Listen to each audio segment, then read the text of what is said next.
هغې یو خوی یې نه خوښیږي نو پر بل خوی دې ورڅخه راځي او خوښ شي. د ښځې او خاوند ترمنځ اکثره تاوتریخوالی له وړو وړو خبرو رامنځته کیږي چې دا دې کور نه دی پاک کړی او دا دې ډوډۍ ښه او پر خپل وخت نه ده پخه کړې، مالګه دې پکې زیاته اچولې یا دې کمه اچولې. کله ناکله پر دې وړو خبرو تاوتریخوالی ان تر طلاقه پورې ورسیږي. سره له دې که په سړو مغزو ورته وکتل شي نو دا څه دومره لویې خبرې نه دي. نو له ښځو سره له سړو مغزو کار اخیستل پکار دي، ځکه هغه هم انسانانې دي، کمزورې او بې وسه طبقه ده. دا نه چې بهر دې شور او جنګ کړی راځي د هغې غچ او انتقام له خپلې میرمنې اخلي.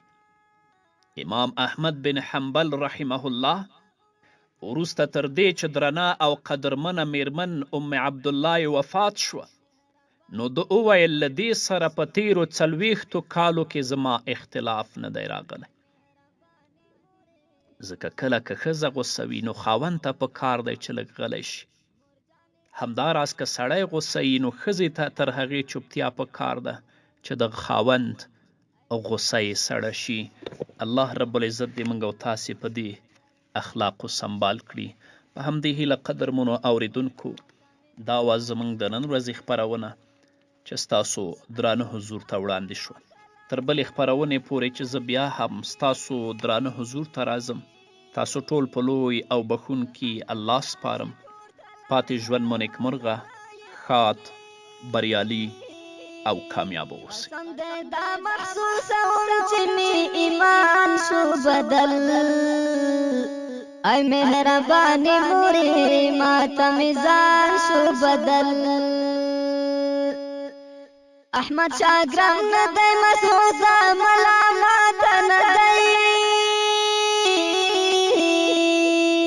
احمد شاګرام نه دی مسعوده ملامت نه دی. کئی په ډېره ژړا شکل او چشمان شو بدل، ای مهرباني مورې ماته مې ځان شو بدل. ای مهرباني مورې ماته مې ځان شو بدل. مور جانې ستا په جدایي راته جهان شو بدل، ای مهرباني مورې ماته مې ځان شو بدل. ای مهرباني مورې ماته مې ځان شو بدل. ای مهرباني مورې ماته مې ځان شو بدل. ای مهرباني